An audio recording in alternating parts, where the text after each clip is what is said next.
We have been waiting for this news. I mean, I guess we will wait till 2 p.m. today to receive the president-elect. But, the issue of, why he traveled, where he has been. There are also issues surrounding whether, his health and all of that had been trending on social media.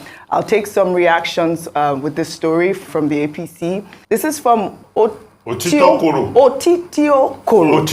What does it mean?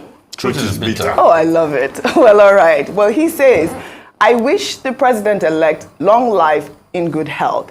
It is also important to state that a president going abroad on vacation is not change. It is not renewed hope. It is not nationalism. It is also not new wine in new bottle. Satafa Belewa observed vacations in Nigeria.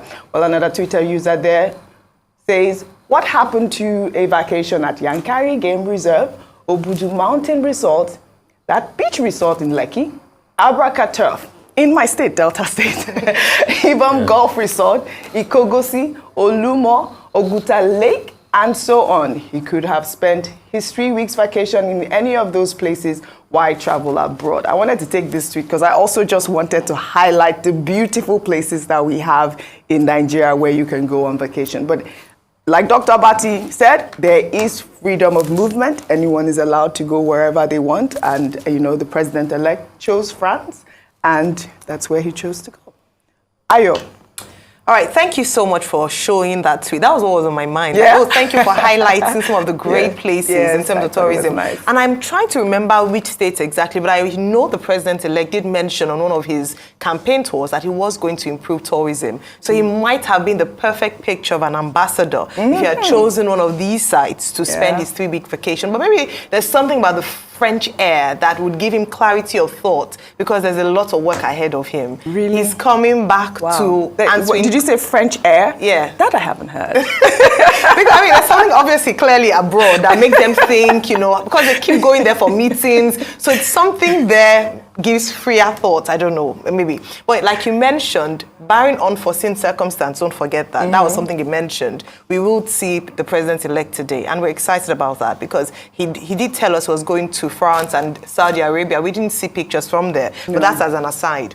But going forward in terms of what is welcoming him back, there are a number of questions. Maybe he'll choose to do a press conference to finally put to an end this issue around his Guinean passport, being dual nationality, swearing on the oath, or perhaps ignore that. Maybe he would have an opportunity to then respond to some of the issues. Yesterday, we had Mr. Oyalo speak to us. We're tired of speaking to spokespersons. We want to speak to the real person who would be dealing with the issues. Yeah, today. Oh, I said yesterday. Sorry, today.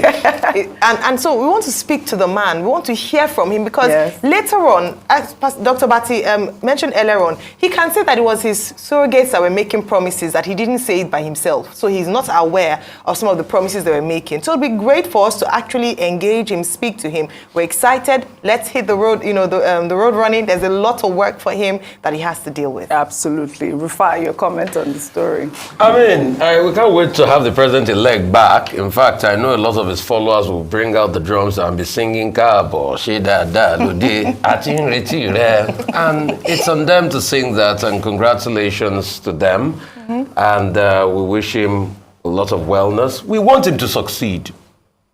But you see, one thing about success is there should be constant evaluation and scrutiny on the path to success. It is because it is accountability that lays you on the path of success. And that's why when he comes, a lot has to be said. There were discrepancies about his health. Can he tell us the true state of things? He'll be sworn in a month's time. He'll be president. Then we'll have a chance to ask again. Even before then, he's already public property. Because as he is, it is you and I's taxpayer money that is taking care of him now. Even if they say he should move into defense house, Dr. Abati. So the moment he's moved into defense house, it's our property. It's my property, part of our property. Property Tiwani. So we have a right to ask him these questions. And he has a right to be upfront. Like Ayo said, Guinea, we need to talk about that. Health, we need to talk about that. He needs to also let us know the plans he's got for us. The insecurity, how he's going to solve all these problems. I've got nothing against him. I want him to succeed, because if he succeeds, Nigeria succeeds. And it is Nigeria I'm more passionate about. I'm not really passionate about leadership. You know why? Leader will come and go. But the question is, are we going to put up a structure where any leader that comes next to Nigeria follows a certain pattern of leadership that does well for the people? That's my concern. So we can't wait to have him back. All right. And as regards people that said, okay, tourist destination and all that, yes, as a number one person, but people can choose to go anywhere they want to go first. I'm not going to fault him for going to France for his holidays and all that. People can choose to go anywhere. Yes. But the transparency and accountability should be the order of the day in this administration. And people will have a right to ask questions. And please, they should not shut them down or use the regulators to shut them down. By the way, it's officially over a week.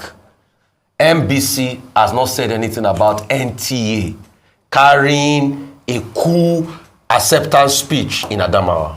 All right. Dr. Vati, really quickly, so we'll take our next story. No. The thing to add is that, well, Nigerians are expecting him to return.